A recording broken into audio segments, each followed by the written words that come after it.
जय श्री कृष्ण मित्रों, कैसे हैं आप लोग। उम्मीद करती हूँ आप लोग अच्छे होंगे, अपने जीवन में निरंतर आगे बढ़ रहे होंगे। तो दोस्तों, आज फिर से आप सभी के लिए लेकर आ गए हैं एक हनुमान जी से जुड़ी चमत्कार घटना, जिसमें हनुमान जी ने अपने भक्त की मदद की। ये कहानी है बिमल की। बिमल एक बहुत ही होनहार लड़का था जो कंपटीशन की तैयारी कर रहा था। 2-3 साल उसे तैयारी करते हुए हो गए थे, लेकिन उसका कभी 1 नंबर या 2 नंबर से रुक जाता था। वो पढ़ने में बहुत अच्छा था और बहुत मेहनत करता था। वो अपने माँ बाप का इकलौता लड़का रहता है।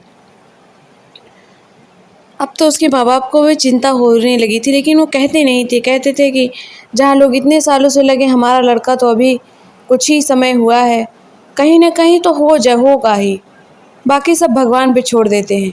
बिमल भी प्रयागराज में रहकर अच्छे से पढ़ाई करता था। वो बहुत ना बाहर निकलता घूमने के लिए और ना बहुत समय अपना किसी फ़ोन पर ही देता था। बस अपने माँ बाप से कुछ देर बात करके फिर पढ़ाई में लग जाता था। उसका सोते बैठते वक्त पढ़ाई में ही गुजरता। फिर उसे किसी ने बताया कि हनुमान चालीसा पढ़ा करो, थोड़ा मन शांत रहेगा, क्योंकि कभी कभी पढ़ते पढ़ते मन में बहुत से सवाल उठने लगते और घबराहट होती कि होगा कि नहीं होगा, नहीं होगा तो फिर क्या होगा। यही सब सोचकर जब वो परेशान रहता, उसके किसी दोस्त के रिश्तेदार ने बताया था कि हनुमान चालीसा पढ़ने से मन शांत रहता है। उसने भी हनुमान चालीसा पढ़ना शुरू किया। धीरे धीरे उसे हनुमान जी से लगाव सा हो गया। वो उन्हें बहुत मानने लगा। अपनी छोटी बड़ी हर बात उन्हें बताता और अपनी पढ़ाई करता। धीरे धीरे एग्ज़ाम का दिन भी करीब आ गया और 10 ही दिन बचे थे। बिमल दिन रात लग के पढ़ाई में जुट गया था। सुबह उठता, नहा धो के हनुमान चालीसा पढ़ता, धूप बत्ती जलाता, थोड़ा सा भोग लगा कर नाश्ता कर पढ़ाई में जुट जाता।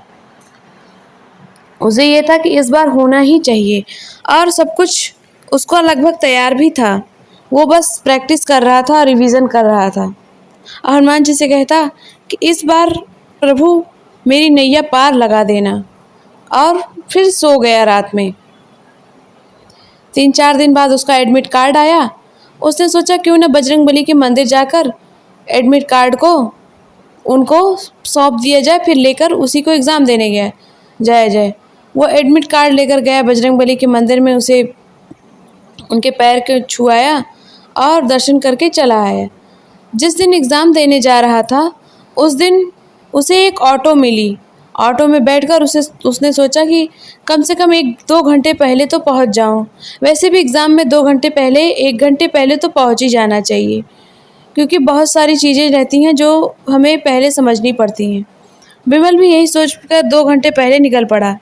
उसके रूम से एग्ज़ाम सेंटर 3 घंटे की दूरी पर था, तो वो 2 घंटे पहले निकल चढ़ा कि रास्ते में ट्रैफिक उपिक हो तो मैं पहले ही निकल जाऊं कि ताकि समय पे पहुंच जाऊं। ऑटो में बैठा था, वो ऑटो बीच में ही ख़राब हो गई। अब तो वो परेशान हो गया कि अब क्या होगा। उसने दूसरी ऑटो पकड़ी। वो ऑटो भी कुछ दूर गई, लेकिन उसे अपना एग्ज़ाम सेंटर मिल ही नहीं रहा था।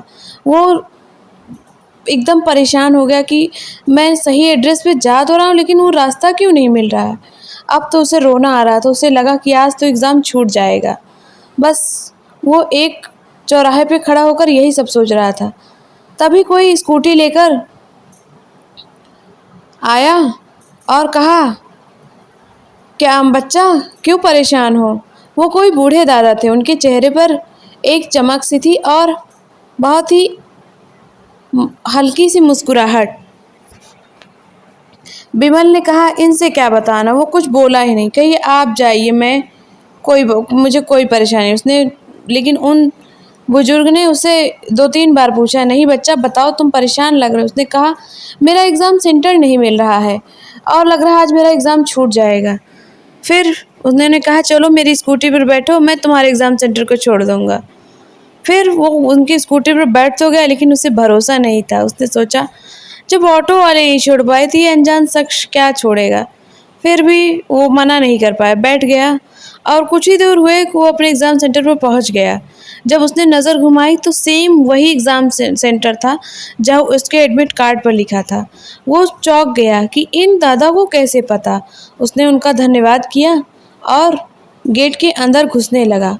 उसने सोचा कि एक बार इन बाबा को अच्छे से धन्यवाद कहना चाहिए, इन्होंने मेरी इतनी मदद की है। जब वो पीछे मुड़ा तो उसने देखा कि वहाँ ना स्कूटी थी ना वो दादाजी, बल्कि सामने एक हनुमान जी का मंदिर था। वो समझ ही नहीं पाया कि क्या। उसने सबसे पूछा कि जो दादाजी मुझे छोड़ने आए थे वो कहाँ गए। सबने कहा कौन दादाजी, कोई नहीं, हमें हमें तो नहीं दिखा कोई। विमल बहुत ही चौंक गया और वो सामने जब मंदिर में घंटियाँ बजने लगी तो समझ गया कि हो सकता है बजरंगबली के दूत रहे हों या स्वयं हो रहे हों। मैं तो नहीं समझ सकता उनकी लीला को। और वो उसकी आंख से आंसू बहने लगे। उसने दूर से ही बजरंगबली को प्रणाम किया और गेट के अंदर गया और अपना एग्ज़ाम दिया। उसका एग्ज़ाम बहुत अच्छा गया और कुछ ही दिन बाद रिज़ल्ट आया, उसका सिलेक्शन हो गया। उसे एक अच्छी सी गवर्नमेंट जॉब लग गई। अब उसे हनुमान जी पर अटूट विश्वास हो गया। उसने सोचा कि जो एग्ज़ाम मेरा छूट जाता उसमें मेरे बजरंगबली आ गए। मैंने तो उनसे मदद भी नहीं मांगी थी, फिर भी उन्हें पता था कि मैं परेशान हूँ। तो दोस्तों, बजरंगबली अपने भक्तों की मदद करने ज़रूर आते हैं।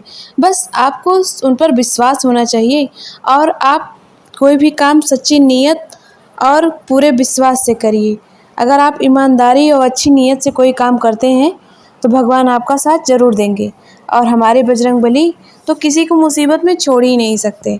तो आप उन पर विश्वास ज़रूर करिए और अपने रोज़ाना की जीवन में हनुमान चालीसा ज़रूर पढ़िए, चाहे आपके पास 5 ही मिनट हो।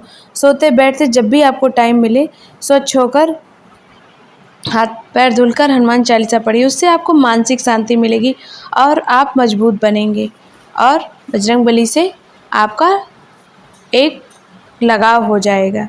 तो दोस्तों, ये छोटी सी कहानी आपको पसंद आई होगी। अगर पसंद आई होगी तो कमेंट बॉक्स में जय श्री राम, जय बालाजी महाराज ज़रूर लिखिएगा। श्री सीताराम, जय माता दी, जय बालाजी, जय राधा रानी, हरे कृष्ण।